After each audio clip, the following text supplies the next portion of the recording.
Hello, brilliant learners! When it comes to time differences in English, native speakers don't say things like before or after. And the same thing happens with everyday time phrases. They focus on how close or far something feels in time. So today, I'll show you how to talk about time naturally. When two actions happen very close together, native speakers almost never say after that. Instead, they say things like right after, straight after, shortly after, soon after. For example, we went for a drink right after work. We left straight after dinner. She said she needed space and shortly after, she unfollowed me. Quick structure point here because this confuses a lot of people. After is a preposition, which means it normally has an object. So technically, we're answering the question after what? Soon after the meeting, right after dinner, straight after work. But in real spoken English, native speakers very often drop the object when it's obvious from the context. When you see a sentence like this, we talked and soon after she left. What native speakers really are saying is we talked and soon after that conversation, she left. Or more clearly, we talked and soon after we talked, she left. In real English, we just drop that part because it's, obvious. So soon after always continues in your head. The object is just understood. Soon after I sent the email, he replied. I sent the email and soon after he replied. She apologized and blocked him right after. She apologized. So, she apologized and blocked him right after. English actually likes vague time expressions. Native speakers use them all the time on purpose. For example, at some point, at one point, somewhere along the way, over time, sooner or later, before you know it. We'll deal with it at some point. At one point, I thought it would work. Over time, I became more confident speaking English. Somewhere along the way, things changed. Sooner or later, the truth comes out. We started chatting and before you know it, it was 3 a.m. Now it's your turn. Pause the video and complete the sentences. Use one-time expression from the list below each time. We were close, but things started to feel different. You realize that forcing things never works.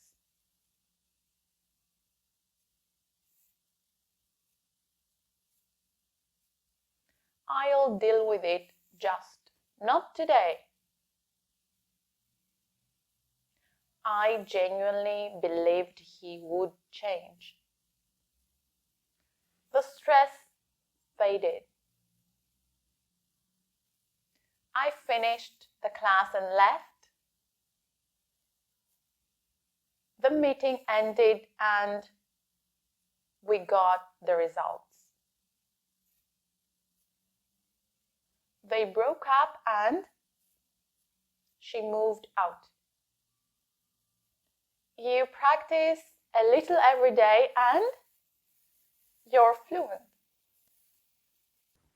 Okay, now let's look at some time expressions learners often mix up, but native speakers use them very instinctively. Lately versus recently. These two talk about time, but they also strongly affect the tense you use. We use recently for something that's finished. It happened not long ago, and that's it. That's why you'll often hear it with the past simple or the present perfect. I saw her recently. I've spoken to her recently. Both are correct. Now, lately is different. It's not about one finished moment. It's about an ongoing phase. So, it almost always goes with the present perfect, very often the continuous. I've been really tired lately. I've been really tired lately. I haven't slept well lately. I haven't slept well lately. Think of lately as something that started in the past and is still happening now. I'll give you 3 sentences. You'll tell me which ones sound wrong and why, or which one sounds wrong. A. I saw her lately. B. I saw her recently. C. I've seen her lately. Okay, which one is wrong? A is wrong. Recently can go with the past simple or present perfect, but lately usually needs the present perfect because it means up to now. B and C are both fine. If you have any questions, just comment. At the time, when English speakers look back and explain a past decision, they usually say at the time, not at that time. At the time, it felt right. On time versus in time. On time means exactly as scheduled. In time means before it's due, late. So, if something starts at 7 and you arrive at 7, you're on time. We're on time for something. We arrived on time for something. We start on time. We finish on time. We are right on time. I arrived on time. I'm on time for work. She is never on time for meetings. She's never on time for meetings. In time is not about schedule. It's about deadlines and consequences. When you say in time, you're asking one question. Was it early enough or was it too late? We're in time to do something. For example, I arrived in time to catch the train. This doesn't mean I arrived exactly when the train was scheduled. It just means I arrived before the train left. Maybe I arrived 1 minute before, maybe 5 minutes before, maybe 45 minutes. It doesn't matter if it's 1 minute before or 30 minutes before. If it's before the critical moment, it's still in time. This exact time doesn't matter. The result does. So another example. She submitted the assignment in time, before the deadline, not late. Very often, in time is followed by to plus verb. So we're in time to do something. We arrive in time to do something. We get in time to do something. We make it in time to do something. All right? I finished the assignment in time. He stopped in time to avoid an accident. Okay, quick practice. Set a 5-second timer on your phone for each question, or just answer in your head before I count. For each sentence, choose whether the gap is on time or in time. Ready?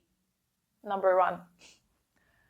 I arrived to catch the last bus.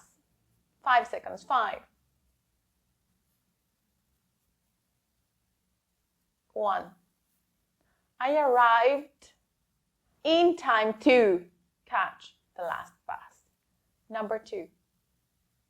The meeting started, which never happens. 5.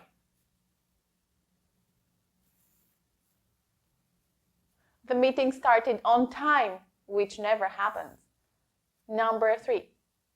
She's never for Zoom meetings. 5.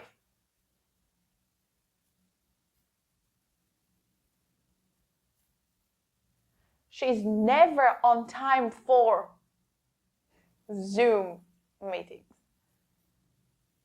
Number 4, I finished the assignment just before the deadline. 5,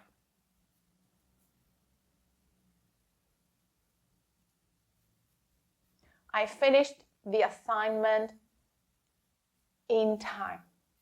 Okay? Same idea, but now you're also choosing 4 or 2. Number 6, I arrived, time, catch the train. 5, I arrived in time to catch the train. Number 7, we were time the interview. 5,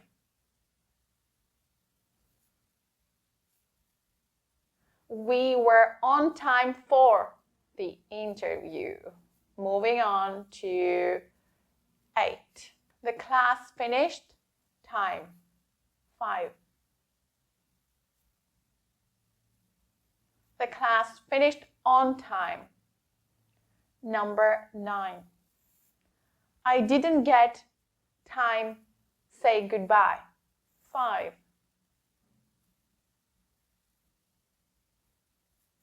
I didn't get in time to say goodbye.